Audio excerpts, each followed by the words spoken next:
السلام علیکم ورحمۃ اللہ وبرکاتہ۔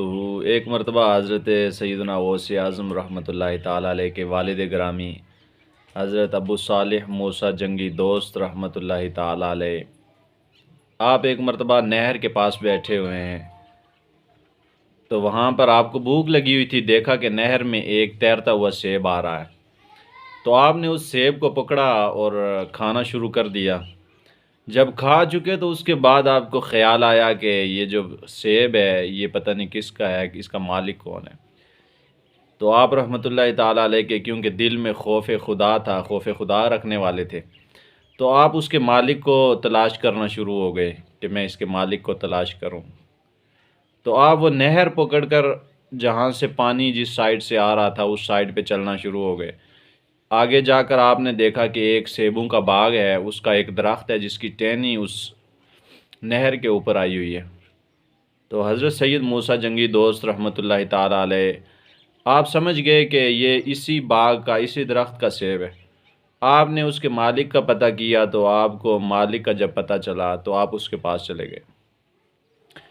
تو آپ اس کے کہنے لگے کہ میں نے اس طرح تمہارے باغ کا ایک سیب کھا لیا ہے، تم اللہ کے لیے مجھے معاف کر دو۔ تو وہ سمجھ گیا کہ یہ جو شخص اتنے دور سے چل کر آیا ہے یہ کوئی عام شخص نہیں ہے، یہ اللہ کا ولی ہے۔ تو وہ بھی اللہ کے ولی تھے جن کا باغ تھا۔ تو وہ کہنے لگے کہ معافی اس طرح نہیں ملے گی، تجھے میرے پاس رہنا پڑے گا اور میرے پاس نوکری کرنی پڑے گی، میری خادمیت کرنی پڑے گی۔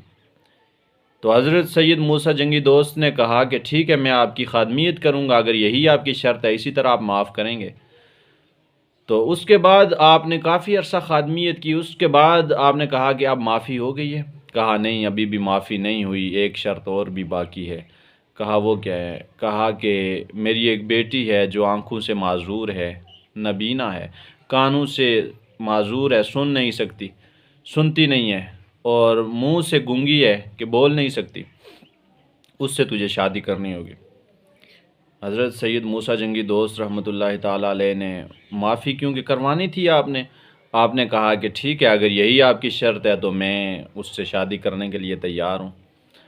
جب آپ کی شادی ہو گئی، نکاح ہو گیا، اس کے بعد جب آپ اس کمرے میں گئے تو دیکھتے ہیں کہ ایک حسین و جمیل عورت بیٹھی ہوئی ہے جو سن بھی سکتی ہے، بول بھی سکتی ہے۔ آپ ڈر گئے کہ میں یہ نہ جانے کہاں آ گیا ہوں، کسی اور کے کمرے میں آ گیا ہوں۔ دوڑتے دوڑتے واپس اپنے سسر کے پاس گئے، کہا کیا ہوا؟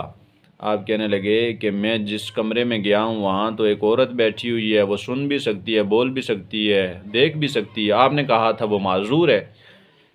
تو اس وقت وہ کہنے لگے اے سید موسیٰ جنگی دوست، یہی میری بیٹی ہے، یہ سن بھی سکتی ہے، بول بھی سکتی ہے، لیکن میں نے اس لیے کہا تھا کہ آج تک اس نے کسی نامحرم کی آواز کان میں نہیں سنی، اس لیے میں نے کہا تھا یہ سن نہیں سکتی۔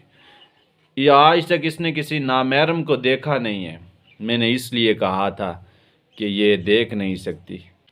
آج تک کسی نامحرم نے اس کی آواز نہیں سنی، تو اس لیے میں نے کہا تھا کہ یہ بول نہیں سکتے۔ تو جب ایسے والدین ہوں جو خوف خدا رکھنے والا، سیب کی بخشش طلب کرنے کے لیے، اس کی جو ہے معافی مانگنے کے لیے اتنا دور سفر کر کے جا کر، اتنا عرصہ ملازمت کر کے، تو اس کے بعد جو ہے معافی کروا کے اور ایسی عورت سے جو ہے نکاح پر راضی ہو جائے، تو جب ان کے آگے بیٹے پیدا ہوتے ہیں نا تو وہ غوث الجلی بنتے ہیں، وہ عبد القادر جیلانی بنتے ہیں۔